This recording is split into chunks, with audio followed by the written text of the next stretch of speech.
Police say teens are being recruited by suspected migrant gang members at the city-funded Manhattan shelter, recruited to commit crimes in Times Square with near impunity for a gang that originated in a Venezuelan prison. Now, the NYPD telling news. So one of the most dangerous gangs on the planet isn't just operating in New York City. Now they're recruiting new members, some of whom are under 18. And now these new recruits are committing crimes on behalf of the gang in Times Square, which is a short walk from their city-funded asylum shelter. But the problem is that since New York is a sanctuary city and these criminals are minors, our legal system does not have the tools to stop them. The NYPD's Detective Bureau is tracking the dangerous Venezuelan gang Tren de Aragua. It's made up of young migrants, some just 11 years old, and believed to have arrived here in New York during the migrant surge. They're young, some as young as 11 years old. Police say they first targeted Central Park this summer, and now Times Square is their playground. Assistant Chief of Detectives Jason Savino focuses on gangs, and this gang, he says, is made up of asylum seekers being housed at the Roosevelt Hotel. Right now, what we have, I like to call a perfect storm of sorts, where we have individuals tremendously brazen, 20 individuals arrested for upwards of 50 robberies. And out of those 20 individuals, every single one of them is on the streets today. These children are at risk of being assaulted or even disappearing without a trace. If they don't have a caring person within their shelter system or who's reaching out to them, then they're not getting access. I think more police on foot also helps, a better presence. A deterrent. Yes. It's actually a subset of Tren de Aragua, and it's the first one we've seen of that type, and it's the first one that we've seen call out opposition.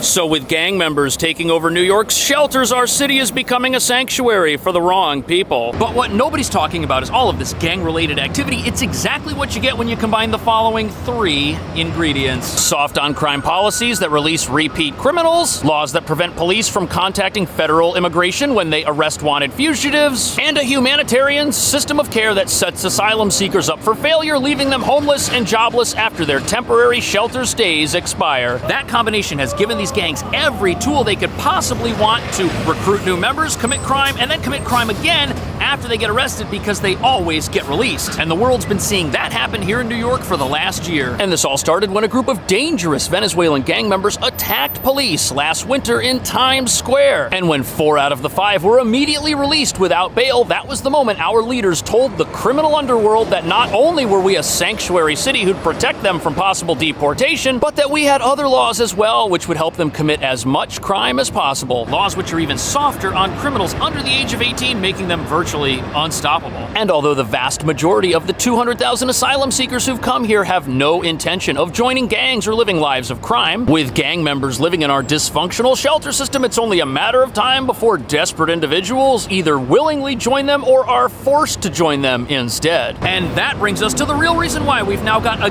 gang of teenagers committing crimes over and over again in Times Square and then doing it again after they get arrested. We're so progressive, we've reformed our criminal justice system to the point where only the worst of actions carry any consequences. For adults, for minors, the system is even more lenient, and it's virtually impossible to impose bail on someone under 18 even when they commit a felony, which, as you're about to see, gives these criminals a license to do pretty much whatever they want while living in one of the nicest shelters the city has to offer.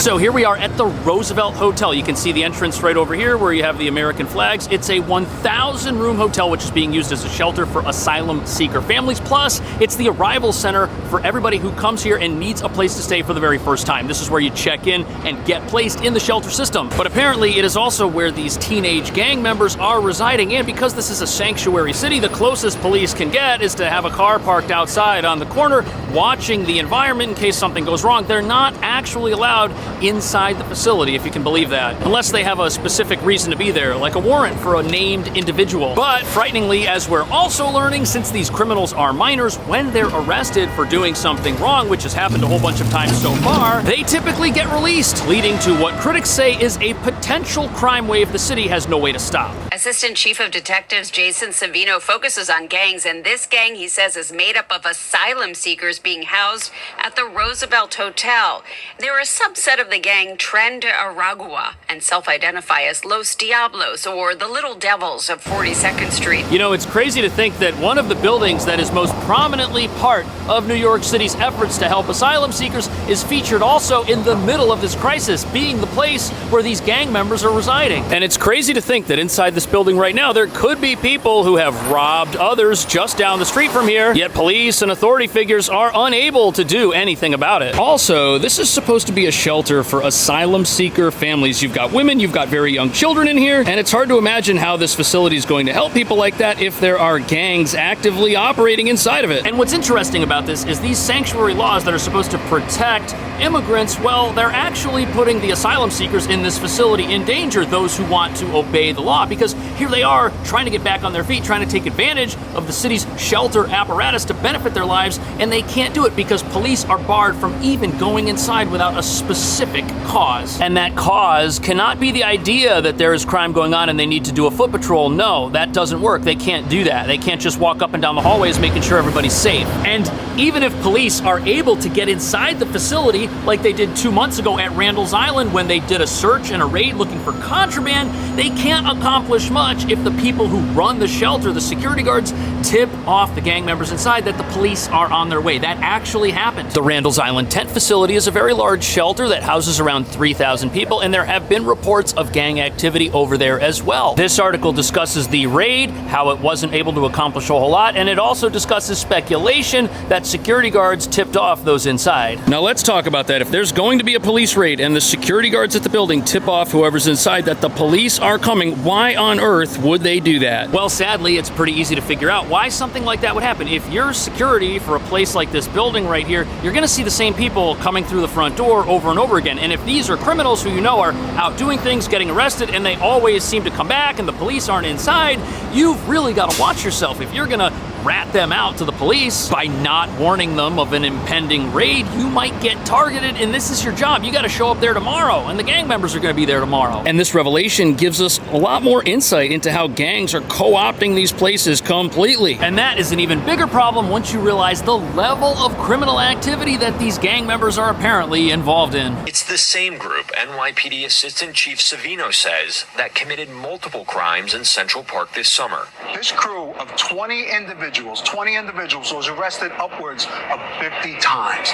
50 times total, and right now, every single one of them is out and about on the streets. The NYPD has... So 50 arrests between all of the members of this group of criminals, and they're the same criminals that were assaulting people in Central Park that triggered a total police lockdown of that location. Yet because of New York's recent criminal justice reforms, nothing's been done to stop them. Nobody can stop them, not a police officer, not a judge, because our laws mandate their eternal consequence-free freedom. Now, the reason that that's supposed to be the case is because minors, they're not adults. They can't form their own thoughts and opinions about life. But since these gang members know that they're easily impressionable and can commit crime and get away with it, that explains why there is this recruitment effort going on right here. And what's especially concerning about this is these folks are getting released even after they're caught with dangerous weapons, which you're not supposed to have anywhere in New York. And if you've got gang members who want to have weapons ready to go at any time, they can just give them to people who might be treated lightly by our laws, knowing that if they get caught, nothing's going to happen. But sadly, as you're about to see, the public safety problem this creates for law-abiding asylum seekers and New Yorkers is something that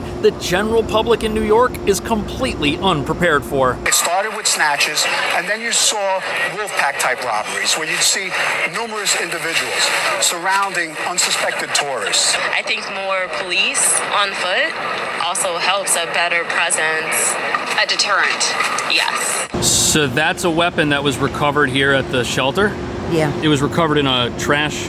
It was hidden in there. It was dumped in there. It was in a white canvas bag.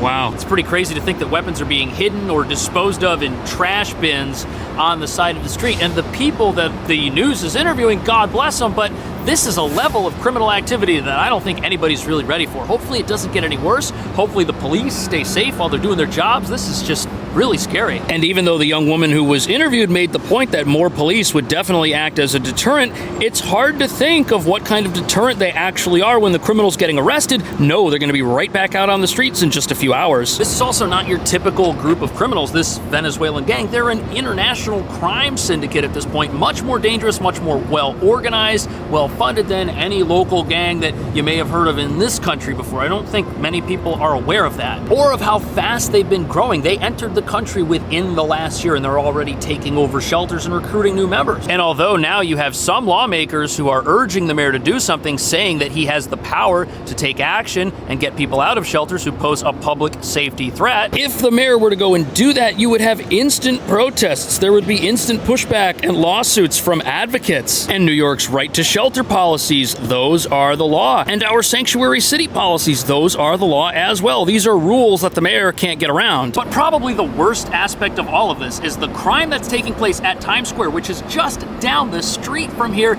It's crime that shouldn't be happening at all, because this is a humanitarian system with buildings like this that are designed, apparently, to help people. But at this point, it's pretty tough to tell who those people are.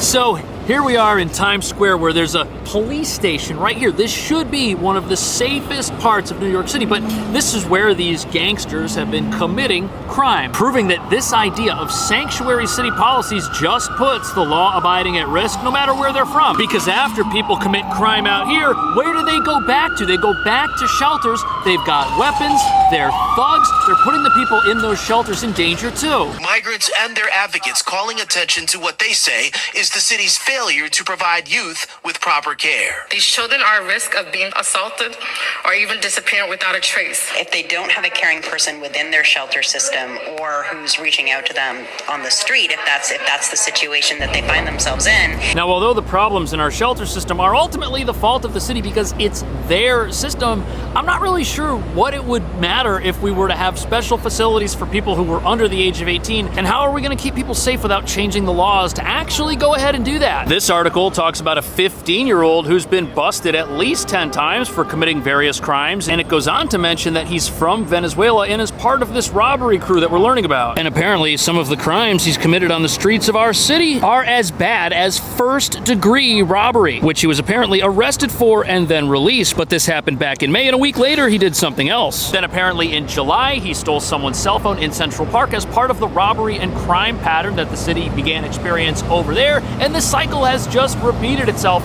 without any consequences. Now, I understand that this person's 15. Maybe they're misguided, but at what point is there going to be an intervention in this person's life to get them to stop hurting society? People want to know what's being done about this. What are you doing about it?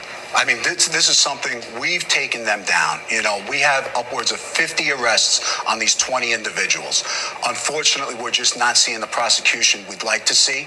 Obviously, tremendously challenging. So the chief of detectives here says that the police are doing their job. They're tracking people down, they're making arrests, but then there's no prosecution. Our legal system, the judges in it, they're looking at these criminals, they're feeling things that are different than what the police and the members of the general public are feeling, and they are releasing them. But that might actually be something they are bound to do by the law, because back in 2018 it was voted that the criminal age of responsibility would not kick in until a person's 18th birthday. And that means that if someone commits a crime and they're under the age of 18, they cannot be considered legally responsible for their actions. Prior to that, minors could be charged as adults in certain circumstances, but it looks like now that doesn't really happen anymore. And critics say that this is just another one of our decriminalization efforts that actually helps the criminal underworld, because now they're recruiting people who in many cases are immune from laws that they themselves fear. So why is that? If it's been going on for so long, and why hasn't the mayor spoken out about it? Why hasn't there been communication to the public about it until this very moment? Yeah, as far as the social media post, that's a fairly new phenomenon.